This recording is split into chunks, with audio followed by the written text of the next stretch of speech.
اللهم صل على سيدنا ومولانا محمد. اچھی بات ہے.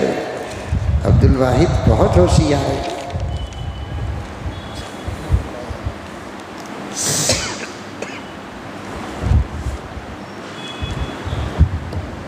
غیر مسلم کو زکوٰۃ دے سکتے ہیں کیا؟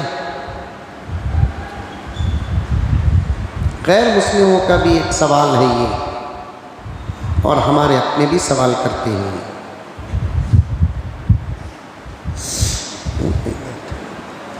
غیر مسلموں کو صدقہ دے سکتے ہیں، تحفہ دے سکتے ہیں، گفٹ دے سکتے ہیں.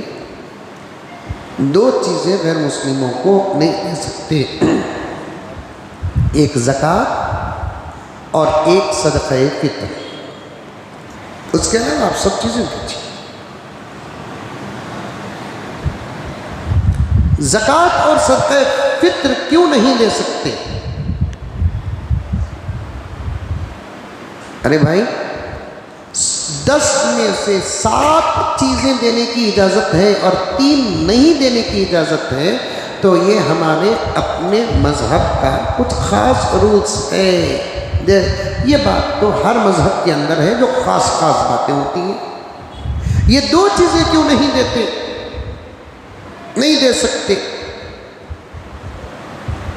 یہ 2 چیزیں اس لیے نہیں دے سکتے کہ پہلی چیز زکوٰۃ، یہ اپنے آپس کے بھائی بہنیں اور ایمان والوں کی مالی حالت کو سدھارنے کا اللہ کی طرف سے ایک نظام ہے.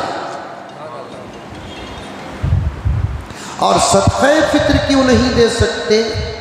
صدقہ فطر کا مقصد ہے ہمارے مسلمان بھائی کے گھر میں بھی عید کا انتظام ہو جائے. غیر مسلم ہماری کون سی عید کرتے ہیں کہ ہم ان کی عید کا انتظام کریں؟ صدقہ دو، تحفہ دو، مکے کا زمزم دو، مدینے کا کھجور دو. اگر سامنے والے گوشت کھاتے ہیں تو بقرعید کا گوشت بھی دو اگر کھاتے ہیں. لیکن زکوٰۃ اور صدقہ فطر غیر مسلم کو نہیں دے سکتے. نہیں حضرت، آپ انسانوں کے بیچ میں توڑنے کی بات کرتے ہیں، تو پھر مجھے بھی، کیونکہ اس پر میری بحث ہوئی ہے، ایک صاحب مجھ سے کیے، تو کیوں نہیں دے سکتے؟ میں نے کہا کہ پھر آپ کی اپنی پراپرٹی بھی غیر مسلموں کو دیجیے. جب ہماری اپنی خاص پراپرٹی میں غیروں کو حصہ نہیں، غیر مسلم کو تو دور کی بات کہ ہمارے خاندان ہی کے لوگوں کو ہماری پراپرٹی میں حصہ نہیں دیتے کیونکہ یہ ہمارا اپنا اون مسئلہ ہے، ویسے ہی زکوٰۃ بھی ہمارا اپنا اون مسئلہ ہے. سمجھ میں آئی بات؟ دینے کی باتیں تو ہو رہی ہیں نا. صدقہ دو، بیمار ہے تو دوا کا انتظام کرو. شادی اگر کسی بچی یا بچے کی غیر مسلم کی ہونی ہے تو اس میں بھی تعاون کرو. یہاں تک کہا گیا، اسلام اس بات کی اجازت دیتا ہے کہ مکے کا زمزم بھی دو، مدینے کا کھجور بھی دو، اور بھی چیزیں دینے کی اجازت ہے. تو پھر یہ 2 چیزیں ہمارے اپنے معاشرے سے تعلق رکھنے والی چیز ہے. یوں سمجھو کہ یہ اسلام کی پراپرٹی جیسا مسئلہ ہے. میں سعودی عرب میں رہتا ہوں، میرے ساتھ ایک کرسچین کام کرتا ہے، اس کی تنخواہ کم ہے تو وہ مانگ رہا ہے میں کیا کروں، اور دوسرے پیسے دوں. زکوٰۃ کے علاوہ بھی پیسے رہیں گے نا، پیسے دو، لیکن زکوٰۃ نہیں دے سکتے. کان میں ہیڈ فون لگا کر قرآن سن سکتے ہیں، شوق سے سن سکتے ہیں، بلکہ ماحول میں اگر بیٹھے ہیں، آپ کو قرآن سننے کا اگر شوق ہے تو آپ کے لیے بہتر یہی ہے کہ آپ ہیڈ فون سے قرآن سنیں، کیونکہ دوسرے لوگ بھی اپنے اپنے ماحول میں رہیں گے. آپ کی خواہش قرآن سننے کی ہوگی اور دوسرا کسی اور کام میں مصروف ہوگا. اس کے سامنے اگر قرآن ڈال کر اگر وہ کہے کہ بھائی کیا بھی یہ، تو پھر وہ گنہگار ہوگا. نہیں سنے گا تو گنہگار ہوگا. اسی لیے فقہا فرماتے ہیں کوئی آدمی سو رہا ہے تو اس کے بازو بیٹھ کر زور سے قرآن نہ پڑھو. نیند میں اگر وہ کہتے کیا جیے نعوذ باللہ من ذالک، نقل کفر نباشت، کیا یہ بمڑی بول کر، نیند میں آدمی کا دماغ ہاتھ میں نہیں رہتا، سر میں بھی نہیں رہتا، انہیں اپنے آپ کنٹرول سے باہر رکھتا انہیں نیند میں. اسی لیے سحری میں اٹھاتے ہوئے بڑی احتیاط سے گھر کی عورتیں اٹھاتی ہیں. اسے سحری میں اٹھانے جا کو مارا کھا لگاتی ہوتے ہیں، پھر کان میں لگا کر سن سکتی ہو.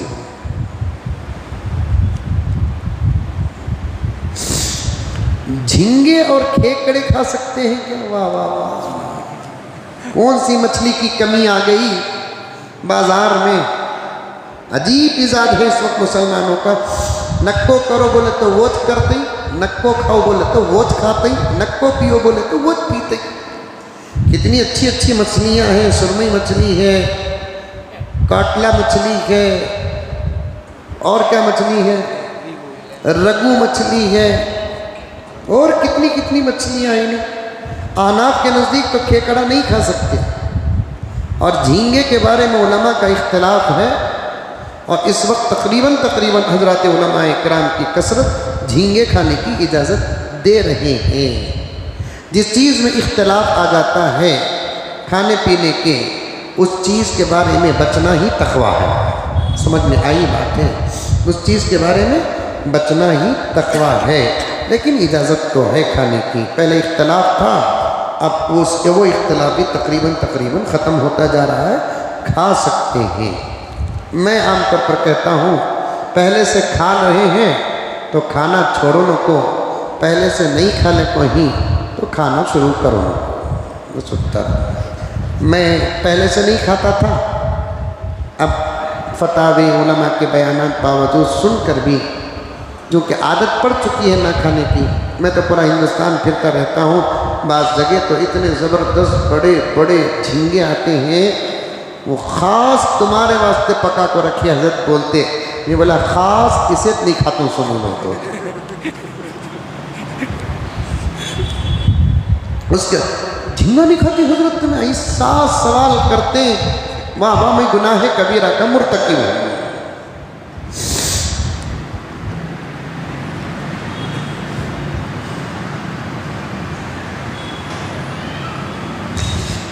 طبیعت خراب ہونے کی وجہ سے کپڑے ناپاک ہو جاتے ہیں، فرض نماز ہی بہت مشکل سے ہوتی ہے، اس کی وجہ سے تراویح چھوٹ جاتی ہے. کیا کروں؟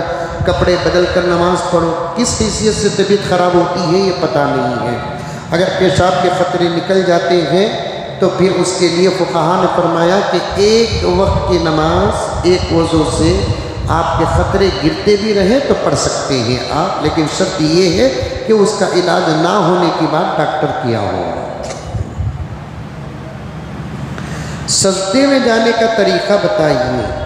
کھڑے ہیں اور سجدے میں جانا چاہتے ہیں تو پہلے دونوں ہاتھ گھٹنوں میں رکھیں، پھر دونوں گھٹنے زمین پر رکھیں، پھر دونوں ہاتھ سجدے کی جگہ ایسے رکھیں، پھر اس کے بعد سر زمین کے قریب لے کر جائیں، ناک پہلے رکھیں، پیشانی بعد میں رکھیں.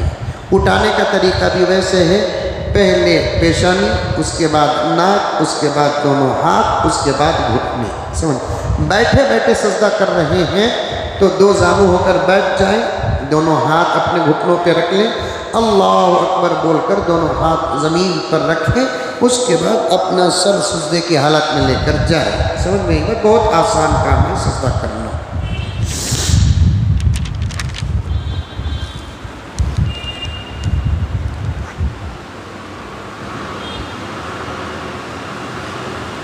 بنا داڑھی والے کے امام کے پیچھے نماز پڑھنا کیسا ہے؟ مکروہ تحریمی ہے.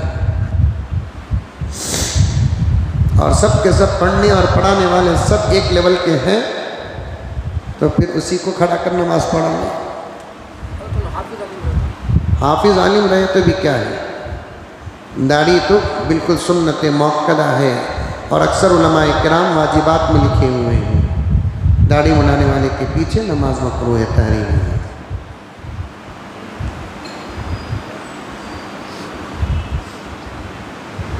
ایک عورت پوچھ رہی ہے، مجھے کمر میں بہت درد ہوتا ہے، اس حالت میں فرض نماز ہو یا سنت بیٹھ کر پڑھ سکتی ہوں؟ اٹھنے اور بیٹھنے کی ہرگز کوئی طاقت نہیں ہے، تو اس صورت میں بیٹھ کر پڑھ سکتے ہیں۔ سمجھ میں آئی باتیں؟ دوسرے تمام کام اسی درد میں ہوتے ہیں، نماز کے لیے سوال مسئلہ نہیں ہے۔ دوسرے کام بھی نہیں کرتے تو پھر نماز کے لیے رخصت مل جاتی ہے، بیٹھ کر نماز پڑھ سکتے ہیں، بیٹھنے اٹھنے میں تکلیف ہو۔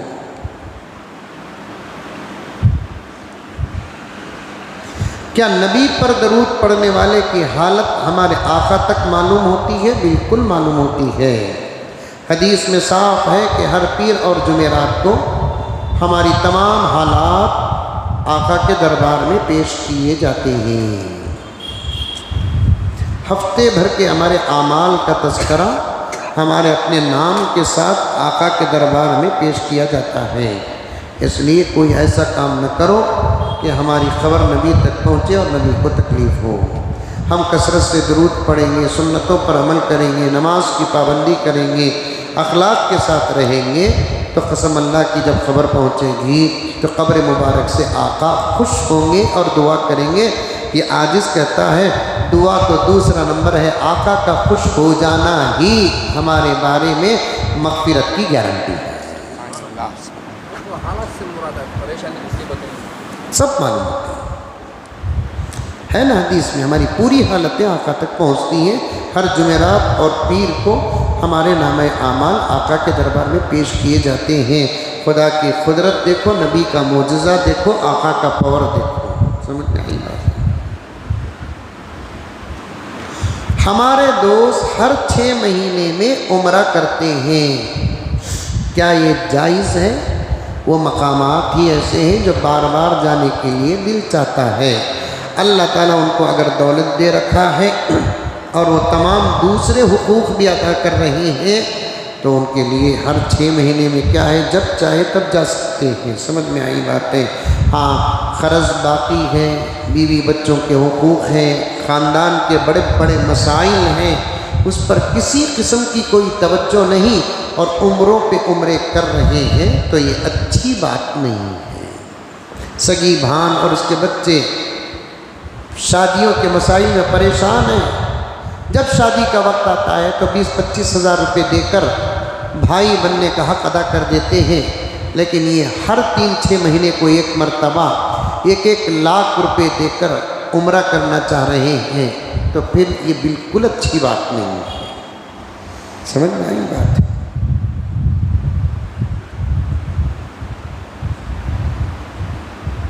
کیا لکھے ہیں سمجھ میں نہیں آ رہا۔ وضو کی نماز ہر وضو کے بعد پڑھ سکتے ہیں کیا؟ تحیۃ الوضو، وضو کرنے کے بعد 1-2 رکعت نفل نماز پڑھ لینا سنت غیر مؤکدہ ہے، موقع ہے۔ پڑھ لیے تو اچھا، نہیں پڑھے تو کوئی گناہ نہیں۔ اگر پڑھنے کی عادت ہے، جماعت پڑھنے کا وقت قریب آ چکا ہے تو وہ نماز آپ پر نہیں ہے۔ سمجھ نہیں؟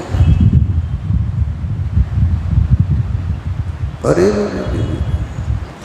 داماد کے کپڑے ساس دھو سکتی ہے کیا؟ وہ کون سی ساس رے بابا؟ فتنوں کا دور ہے، ایسے دور میں بلا کوئی سخت ضرورت کے نہ دھونا بہتر ہے۔ سمجھ میں آئی بات ہے؟ اچھی بات نہیں۔ ساس ماں کا درجہ ہے لیکن سگی ماں کی طرح نہیں، کچھ تو فرق ہوگا۔ اور بہت نازک رشتہ ہے ساس کا اور داماد کا، بہو کا اور سسرے کا، بہت احتیاط کرنا پڑتا ہے۔ دونوں جائز تو ہے، کبھی کبھی بحالت مجبوری۔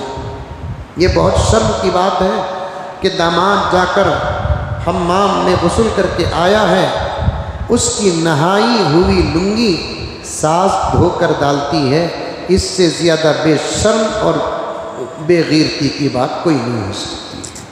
خود اپنی لنگی کھنگال کر لے کر آ جائے یا اپنی بیوی کو کہہ دے جاؤ جی تمہیں کر کر آؤ۔ تراویح رات کے 12 بجے پڑھ سکتے ہیں کیا؟ پڑھ سکتے ہیں رات کے 12 بجے، تہجد کے وقت تک تراویح کا وقت رہتا ہے۔ مسجد میں بیان سنتے سنتے ذکر کر سکتے ہیں، اللہ تعالیٰ وہ طاقت دیا ہے کہ ایک ساتھ 2 کام کر سکتے ہیں، تو آپ کیجیے۔